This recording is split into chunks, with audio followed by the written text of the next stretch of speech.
You're listening to the Never Heard of It podcast, a Night Shift Radio original. Every week we bring you the good, the bad, the weird, and lesser known streaming movies. Hit subscribe for new episodes every Thursday and Sunday.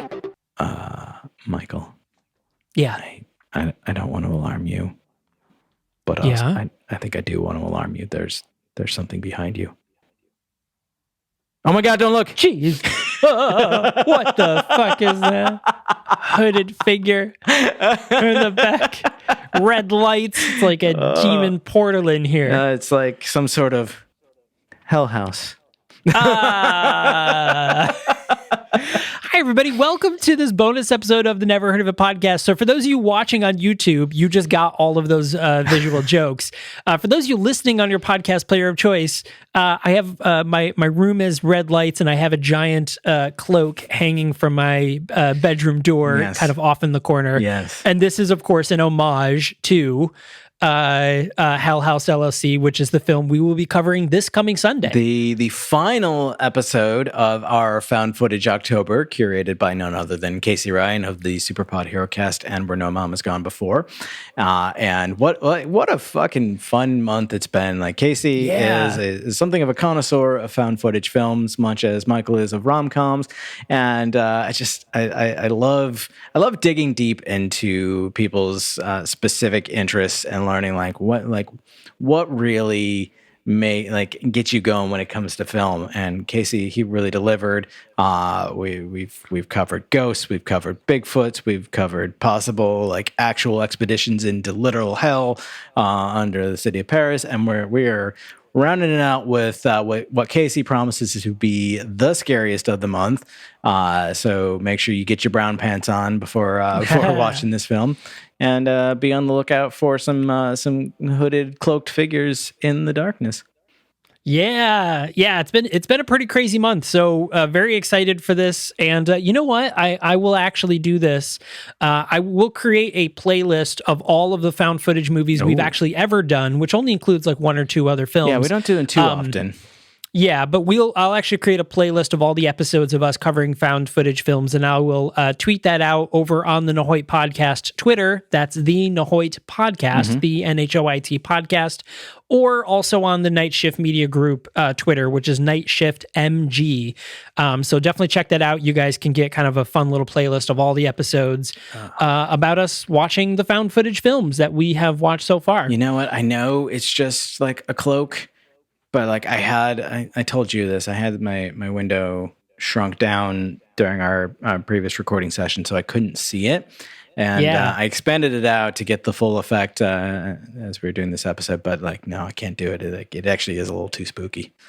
I'm not going to lie to you. During our episode when we recorded for House LLC, I kept seeing it in the corner of the screen. And I was like, oh shit, what is that? No. I was like, wait, what is? And I was like, oh right, you idiot, you put it there. It's just a little too unsettling for my taste. It is a little too unsettling. I did a good job. I'm really excited.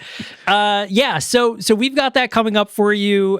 Make sure you're hitting subscribe on this. So, one, you get notified with bonus episodes like this. Yeah. And then you get notified when our brand new episodes drop. Brand new movie. Every Sunday, we cover a new movie. Thinking about back to our found footage month, we did cover monsters. We covered ghosts. We covered demons. We covered actual hell. If we had covered Cloverfield, I think we would have covered pretty much all of it, right? Because that would have added us a found footage aliens film. Yeah. And then there's what was the one that Casey pointed out that was the found footage superhero / sci-fi. Oh yeah, Chronicle. Yeah. So, and there's the superhero one. It's funny because at the beginning of this month, we were doing that speculation of is there really much in the found footage subgenre that starts to stray out of the horror genre as a whole? And we couldn't really think of any. Casey, as soon as that episode dropped, was quick to nope, Chronicle. I'm like, God damn it, you were that was right, the one. Sir. You were right.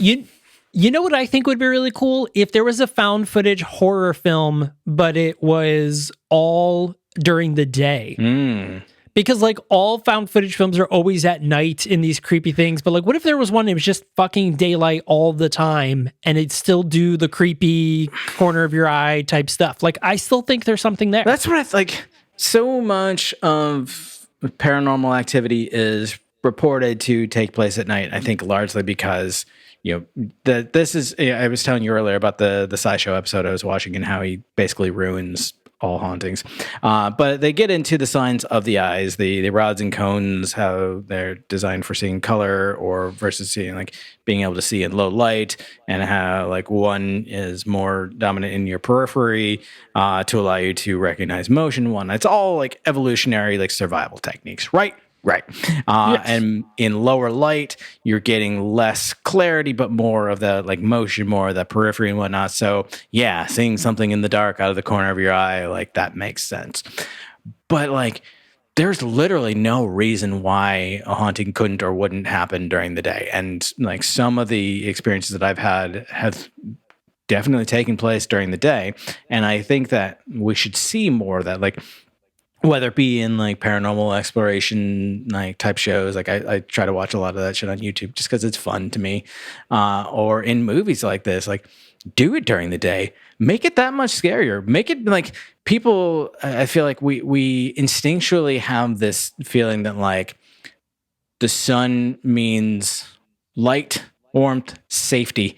The bad things in the dark can't get us anymore, and that carries over into a lot of monster lore. And in fact, I'll get into it, but like I just started watching the Rings of Power, and that carries over in New York. So like we have this notion that the sun will protect us, but why should it? Right. I don't think it should. I think creepy shit happens all the time, but you just aren't seeing it during the day because you are not thinking about it. You're not worried about it as much, but it's still fucking there. It is still there.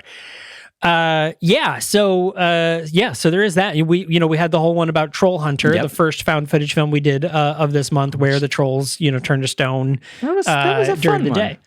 That was a fun one. It was more fun than I expected it to be. I expected it to go either like full schlock or to be like scarier. I didn't expect it to be just a fun movie. It was a pretty fun movie. That was we've had a pretty good month. I'm pretty excited for you guys to hear our new episode on House LLC. But I want to shift gears really quick because I heard a theory on TikTok today. Okay.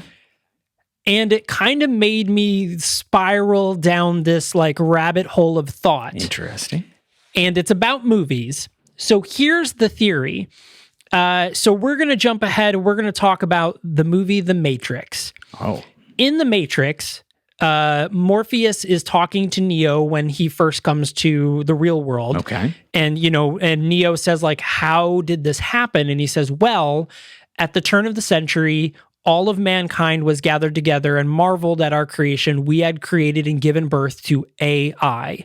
Artificial intelligence. Sure. Eventually, we had them powered by the sun. Eventually, the robots started being like, iRobot style, being like, we don't need you fuckers around anymore. Fuck out of here. And they learned that the humans could basically be a battery after the humans decided just to nuke the sun to depower all the robots. The robots were like, fine, we'll just use you as batteries.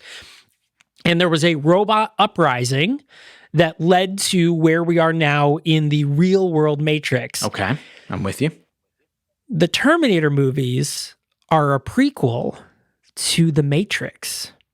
Go on. So the events of Terminator is we invent AI and robots.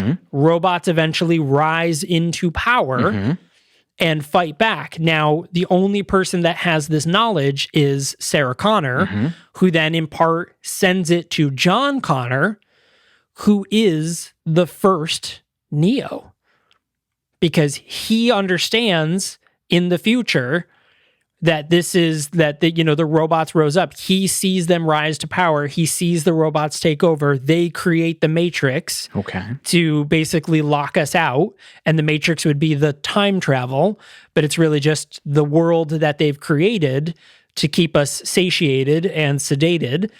And John Connor is, because they say in the Matrix, in like the third Matrix, that Thomas Anderson is not the first Neo. He wasn't the first time that Neo regenerates. And in the newest Matrix movie, the fourth Matrix movie, he even says like, he isn't Neo the first time we see him. He turns back into what we see as Neo.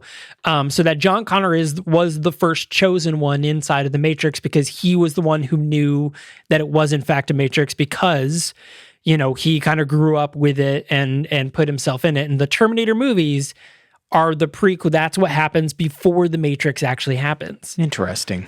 That's the theory, right? Interesting. I feel like I would have a stronger opinion if I'd watched the Terminator movies.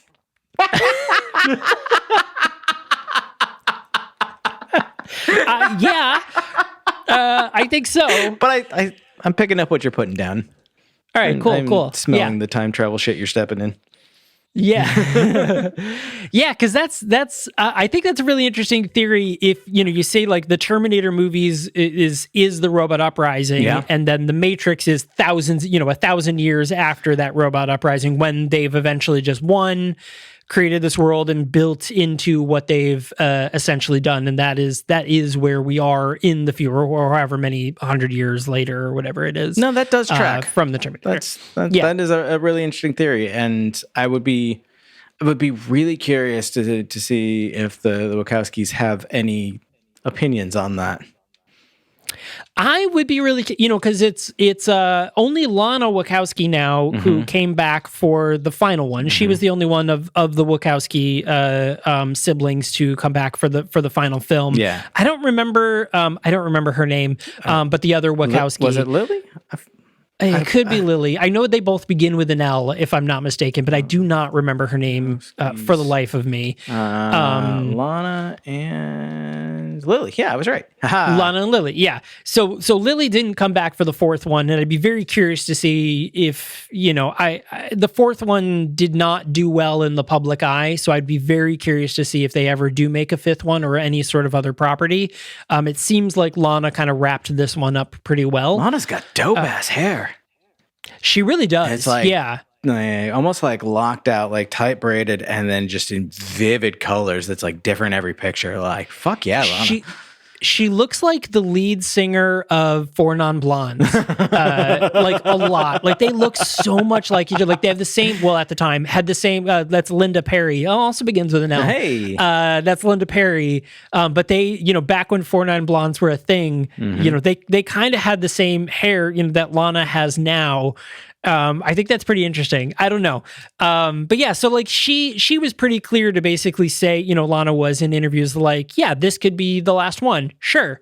Like maybe, but like it could be. So I'd be very curious to see if they ever did anything that, but I would love to hear their theories when someone says, yeah, this is actually, the Terminator is a unofficial prequel to the Matrix. I would be shocked if it wasn't at least an inspiration, just given the time frame when the Terminator movies originally released versus when the Matrix was released. There was plenty of time for the Wachowskis to have been inspired by that and to create their post-robot uprising world, if not directly based on, at least subconsciously inspired by, because I feel like other than the Matrix, there is no more famous robot uprising story than Terminator. Oh yeah, definitely. So the Terminator 2 came out in 1991. The Matrix came out in 1999.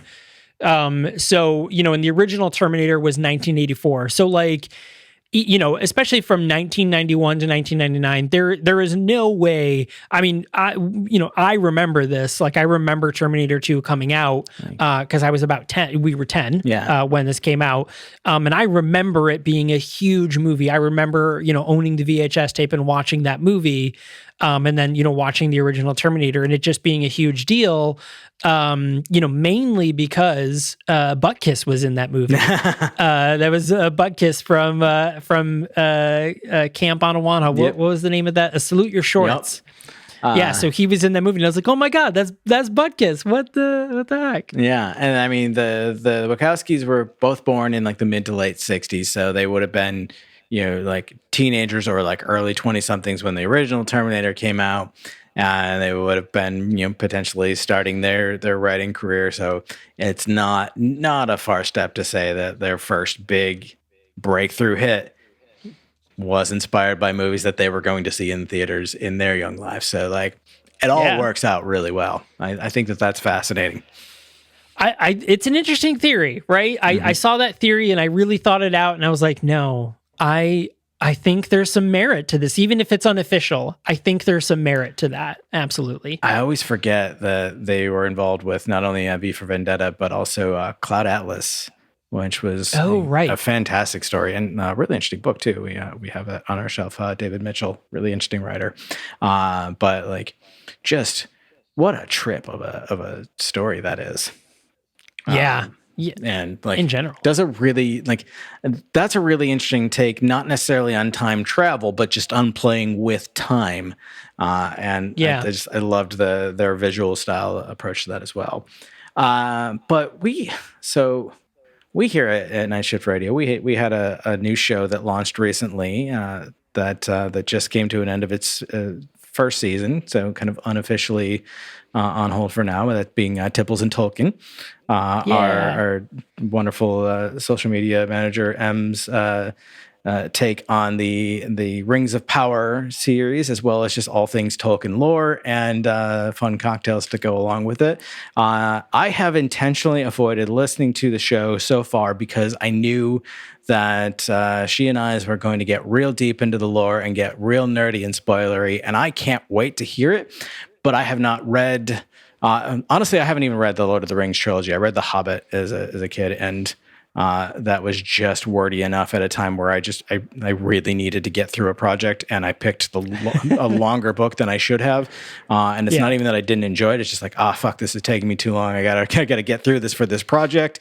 I think I did a really weird thing where I picked like The Hobbit in 1984 as a like compare and contrast. It was a very ambitious paper. I don't remember if I pulled it off. I'm sure it was complete derivative drivel because I didn't really know what I was talking about, but it was a bold move, and I think I got points for trying. But that is to say, like, I haven't read the Lord of the Rings trilogy. I certainly haven't read the Silmarillion or any of the other like lost tales of Tolkien. I have watched enough YouTube videos and like gone down like wiki rabbit holes and whatnot enough to have a sense of what's going on.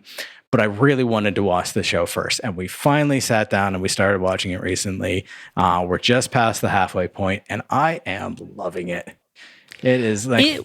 So there's a few moments where it is very clearly something happened with the decision-making, whether it was budgetary or access to resources or corner cutting or what.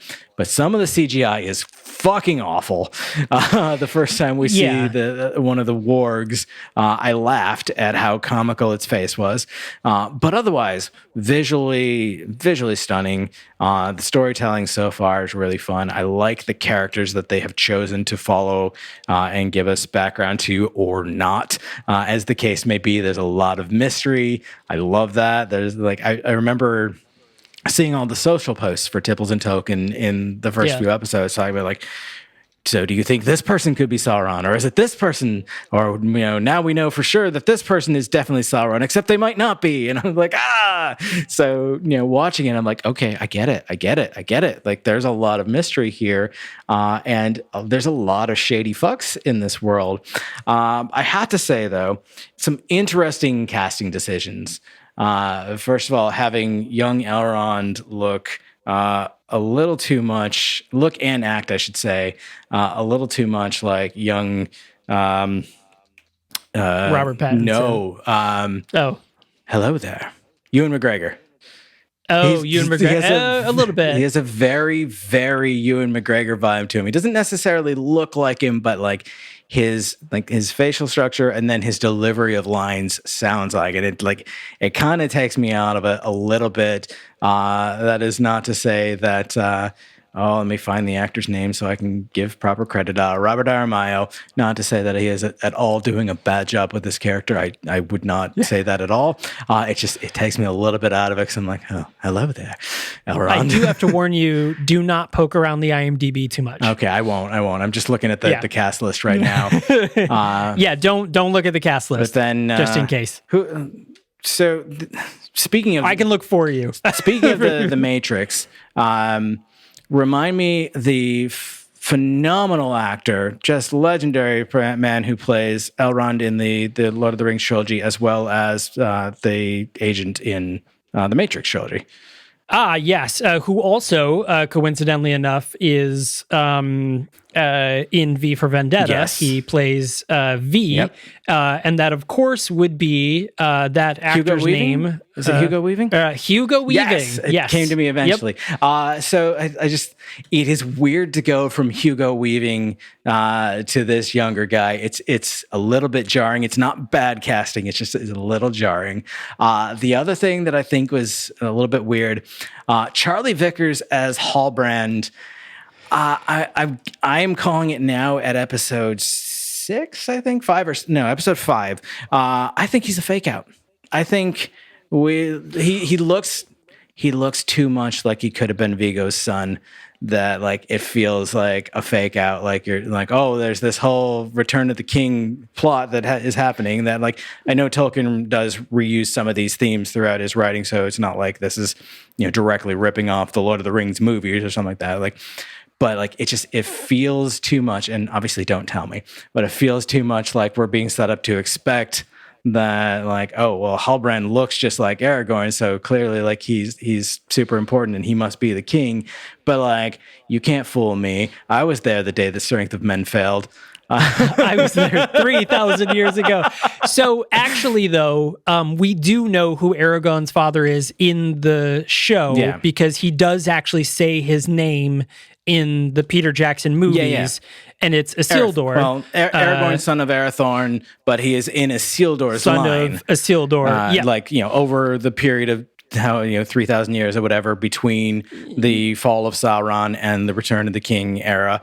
There was obviously a number of men in that lineage, but traced back to Isildur, son of Elendil, who we meet both of these characters. So like, I want to know how those dots get connected, like how these outcast nobles, so to speak, from a far off country of Numenor, which is also mentioned in the Lord of the Rings trilogy. We know about Numenor, how they become so critically important in the battle against Sauron and become the lineage of kings tracing down to Aragorn, when we've got this motherfucker who is supposedly the king of the Southlands and looks just like Aragorn.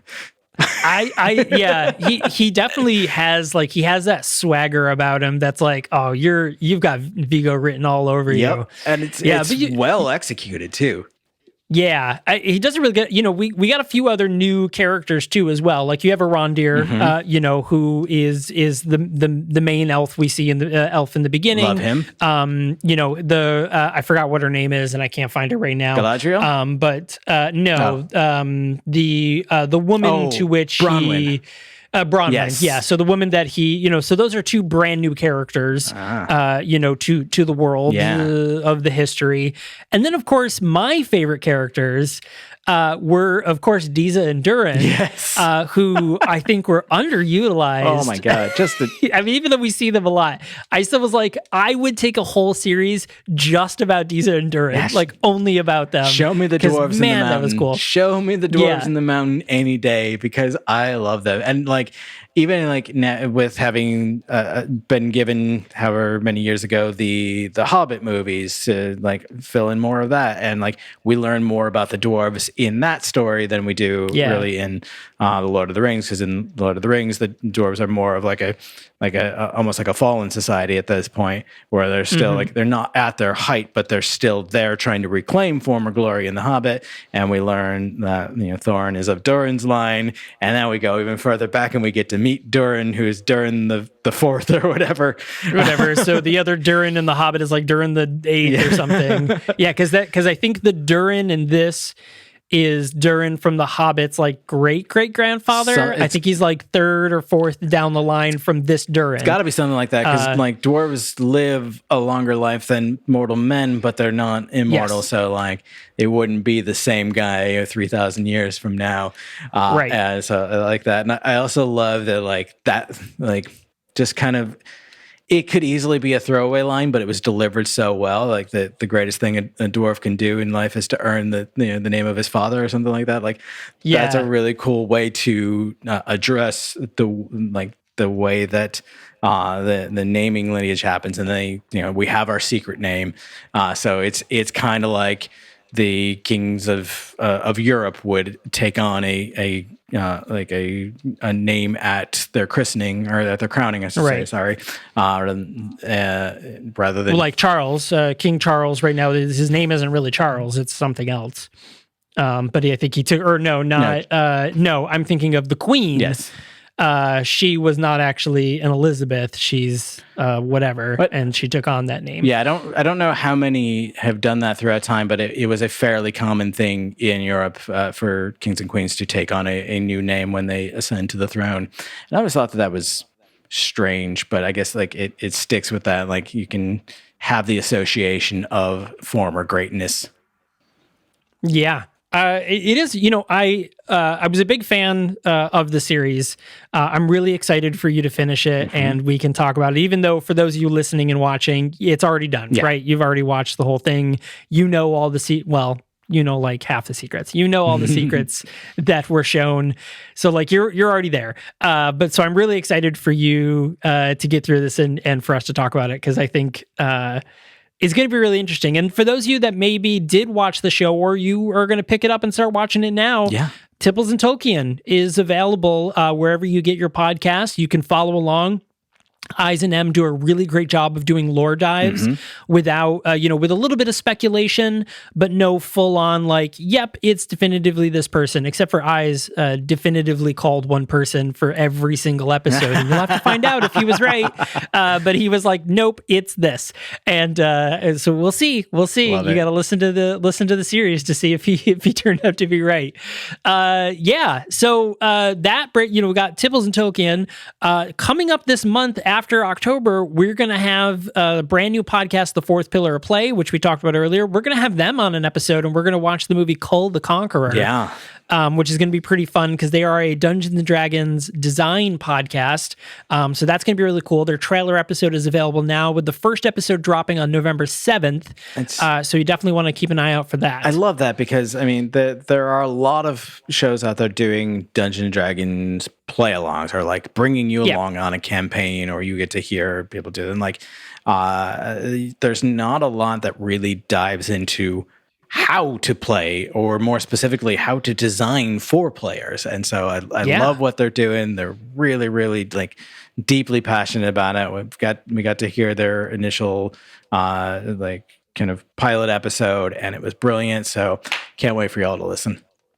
It's going to be very exciting. But of course, we have one more episode left for this month, and that is House LLC. It's the last found footage film that we're doing for this month, made by Casey Ryan, as we talked about in the beginning of the episode. So you definitely want to make sure you're subscribed so you can get notified when that episode drops this coming Sunday. And for those of you watching on YouTube, hey, subscribe. If you haven't already, make sure to do so. We drop brand new episodes like this every Thursday, so you want to check that out as well. And then, of course, for those of you on your podcast player of choice, make sure to subscribe as well. And, leave a rating and review if your podcast player supports that sort of thing. It's super helpful for us, and it only takes you a minute. It would be very grateful. You can even say that this should be called The Fart Show, because it's just a couple of assholes talking.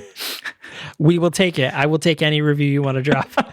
So, hey, thanks a lot for watching on YouTube. Thanks a lot for listening. We super appreciate it. And you know what? As always, make sure to share with 100,000 of your closest chosen one Matrix people. And, they too will know Kung Fu. Whoa. Thanks a lot for joining us, everyone. And we will see you on Sunday.